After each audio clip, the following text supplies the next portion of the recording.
On the plane, the man suddenly realizes something and freezes. The flight number is 1015, and today is October 15th. Even the original takeoff time got pushed from 9:30 to 10:15. Way too many coincidences hit at once. Justin feels this blurry, uneasy dread, but when he looks around, nothing seems off. So he asks the captain, "Good flight today?"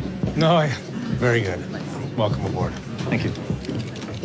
Justin finally eases up and goes to find a seat. Before he sits down, a stranger gives him a small nod. Justin nods back, polite. Then he notices something in the seat pocket ahead. It's an MP3 player, and it's playing a creepy story about Flight 1015. That's this flight. Curious, Justin puts on the headphones. The story describes what's happening on the plane right now. It says the flight attendant is doing the safety demo. It also says it's raining hard outside. Justin pulls the window shade to check. Sure enough, it's pouring. Then the MP3 says that 1 hour later, the plane will vanish from radar and never show up again. Justin almost laughs it off, but then the plane suddenly shakes. Luckily, it's just taking off. After that, the MP3 starts talking about a crash mystery. It brings up Captain Donald first. Right then, the captain's voice comes over the intercom. Justin pauses the recording fast. He asks the passenger next to him if the captain's name is Donald. The guy looks confused. He didn't even notice. Justin can't hold it in anymore. He tells the guy about the MP3 horror story. He tries to make him listen, but the guy stands up, disgusted, and walks away. So Justin has no choice but to keep listening alone. The recording continues. It says at 10:21, a bird will hit the plane. When the clock hits 10:21,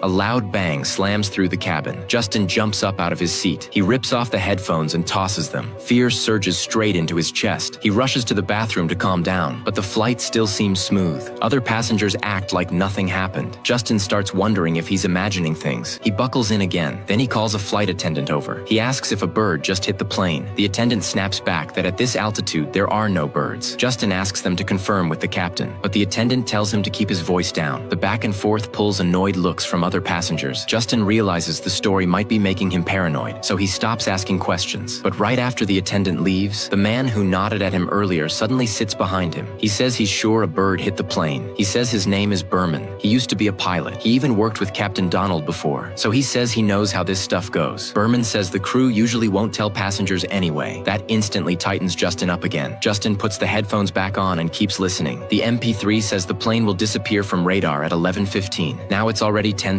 Time is running out. Sweat pops onto Justin's forehead. He knows he can't just sit there. He has to find a clue that can stop what's coming. The MP3 says every disaster has subtle signs. Some come from mechanical problems. Some come from cabin fires that spark panic. And when flying through thunderstorms, certain signals can mess with flight stability too. Justin suddenly sees two passengers watching a live stream. He tells them to shut their phones off. They say they're in airplane mode. They ignore him. Justin gets more aggressive, but the flight attendant makes him sit back down. He has to comply. Justin puts the headphones on again. The recording keeps going like it knows he found nothing. It talks non-stop, like it's guiding him step by step. It says there's a protected witness on board, someone ready to testify against the mafia, and the mafia will do anything to stop that testimony.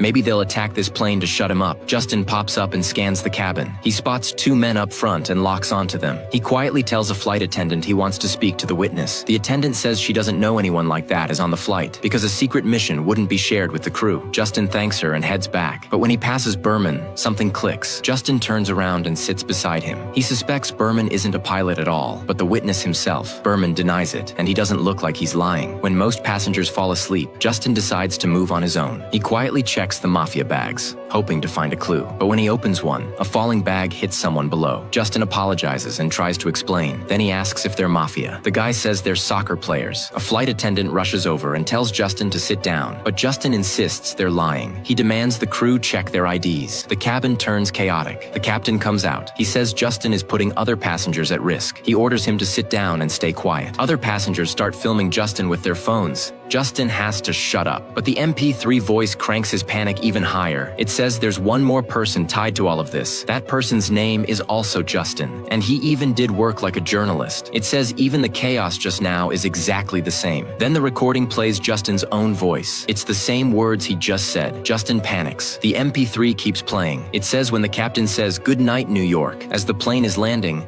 the plane will completely disappear. Right then, the captain pulls Justin aside. He asks if Justin has mental problems. Everything in the MP3 keeps becoming real. Justin knows nobody will believe him. He begs the captain not to say "Good night, New York" in 14 minutes. Everyone thinks he's crazy. The captain breaks down. Before Justin can finish explaining, he gets restrained. Then a woman flashes her air marshal badge and arrests Justin. Justin begs her to listen to the MP3. He says it matches reality line for line, but she doesn't believe it can predict the future. Only 5 minutes are left. Suddenly, the captain calls the air marshal over. They whisper about something. Justin uses the moment to snatch the headphones back. The MP3 says the plane will vanish after entering the storm zone. Now the question is whether there's any way to stop it. Berman sits beside Justin again. He says he fully believes Justin. With his experience flying at 30,000 feet, anything can happen. Justin finally breathes a little. At least someone believes him. Justin gets an idea. If Berman is really a pilot, and he's flown this kind of plane, maybe he can turn things around and stop the disaster. But Berman says the cockpit needs a password.